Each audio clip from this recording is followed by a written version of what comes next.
Predstavte si túto scénu.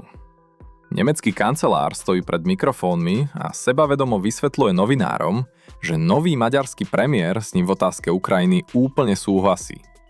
A 30 sekúnd na to ten istý maďarský premiér ho verejne vyvracia.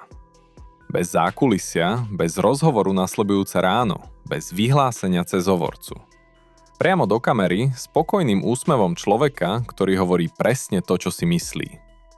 Vítajte v súčasnej európskej politike, kde kancelár najväčšej ekonomiky kontinentu nedokáže dohodnúť ani obsah spoločného vyhlásenia s hosťom stojacím doslova vedľa neho pri pódiu. Aby sme docenili rozsah tohto fiaska, treba sa trochu vrátiť späť.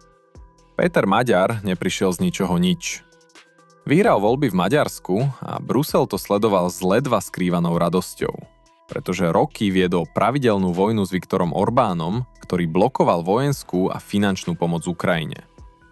Orbán sa neskláňal, Brusel tlačil, straším, zmrazoval fondy, vyvolával verejné škandály. Keď Maďar prevzal moc, v európskych hlavných mestách si oddychli s úľavou. Konečne Budapešť prestane byť problematický. Konečne Maďarsko sa pridá do správneho tábora. Brusel uznal Maďara za svojho človeka a hneď predpokladal, že bude hovoriť to, čo sa od neho očakáva. A chvíľu to tak skutočne vyzeralo. Ursula von der Leyen ho objala pred kamerami. Donald Tusk napísal po maďarsky niečo o šampanskom v chodbách. V Bruseli sa oslavovalo. Konečne. Po 16 rokoch Orbána, po 16 rokoch veta, po 16 rokoch titulkov o nepriateľovi európskej demokracie prišiel niekto nový, svieži, moderný, hovoriaci jazykom Bruselu. Úľava bola takmer hmatateľná. O 3 týždne neskôr sedel Brusel s poriadnou kocovinou. Maďar sa totiž ukázal ako nie to, čo si objednali.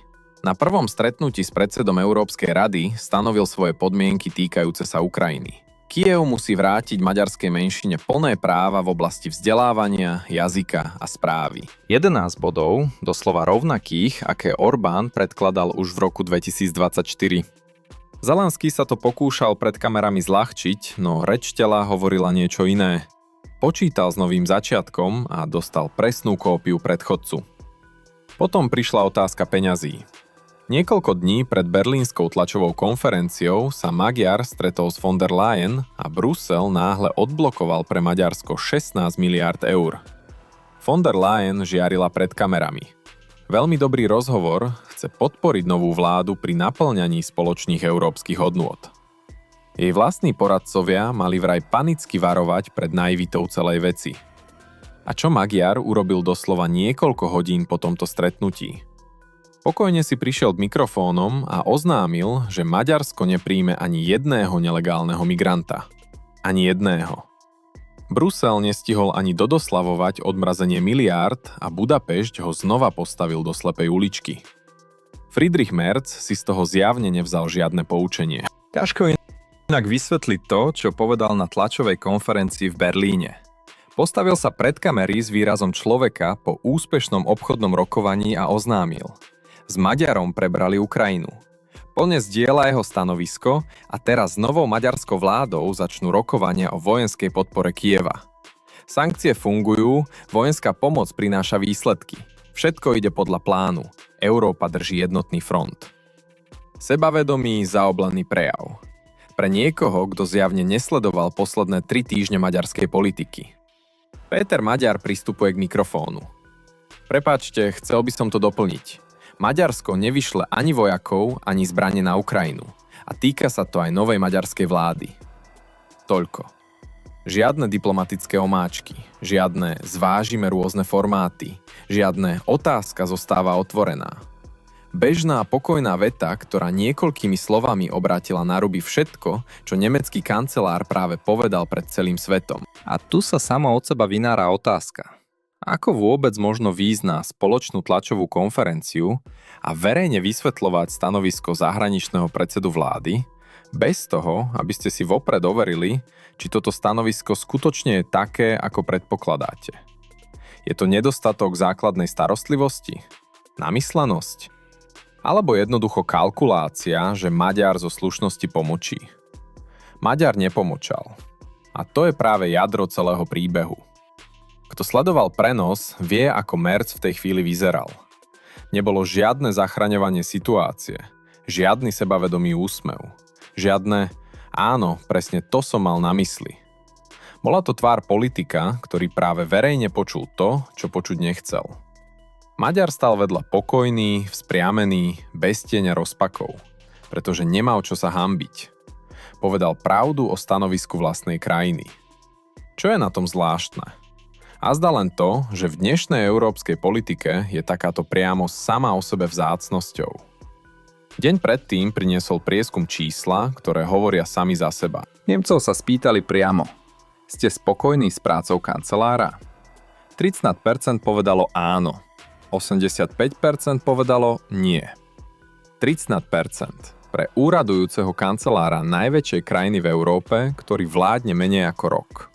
Aby ste dosiahli také čísla za taký krátky čas, musíte sa naozaj poriadne snažiť.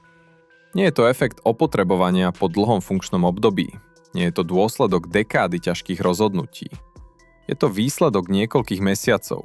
Dosť na to, aby 85% Nemcov povedalo, že majú dosť. A vo vnútri vlastnej strany Merza je čoraz hlasnejšia reč o tom, že by sa možno oplatilo poobzerať sa po niekom inom. Teda aj tí, ktorí ho na toto miesto dostali, začínajú pochybovať, či nespravili chybu. Na tomto pozadí má mimoriadne trpkú pachuť to, čo sa udialo doslova deň pred konferenciou s Magerom. Nemecký súd odsúdil bežného občana za to, že nazval Merza Lügenfritzom. O slovensky zhruba klamár alebo lhár. 30 denných sadzieb pokuty za jedno slovo, pretože súd usúdil, že takéto označenie mohlo podnecovať agresiu. 30 denných sadzieb za jedno slovo. Človeku, ktorý jednoducho vyjadril svoj názor na politika. Pritom ten istý politik pred voľbami sľuboval jedno a po voľbách dôsledne robil niečo úplne iné. A nejako to nikto nenazval podnecovaním agresie medzi 85% spoločnosti. Takto zjavne vyzerá výkon štátnej moci. Občan, ktorý túto situáciu opísal jedným presným slovom, dostane rozsudok. Politik, ktorý poskytol všetky dôvody pre toto slovo, ide na tlačovú konferenciu chváliť sa ďalšími úspechmi. A na druhý deň zahraničný premiér robí pred kamerami presne to isté, čo odsúdený občan. Len pokojnejšie, s väčším nadľadom a bez akýchkoľvek právnych následkov. Petera Magyara žiadny nemecký súd nedosiahne. Ťažko vymyslieť trpkejšiu pointu pre niekoho, kto dostal pokutu za jedno nepohodlné slovo. Ale celý tento príbeh nie je len diplomatická anekdota hodná miesta v učebnici politických fiask. Je to veľmi čitateľný obraz toho, ako funguje logika európskych elít a čo sa stane, keď táto logika stratí kontakt s realitou. Mechanizmus je jednoduchý. Správne odpovede na všetky otázky sú vopred pripravené a národní politici ich majú realizovať a opakovať. Orbán nechcel, bol izolovaný, finančne dusený, verejne stíhaný. Maďar vyzeral inak, ako niekto, na koho možno vsadiť, koho Brusel mohol predvádzať ako dôkaz, že systém funguje.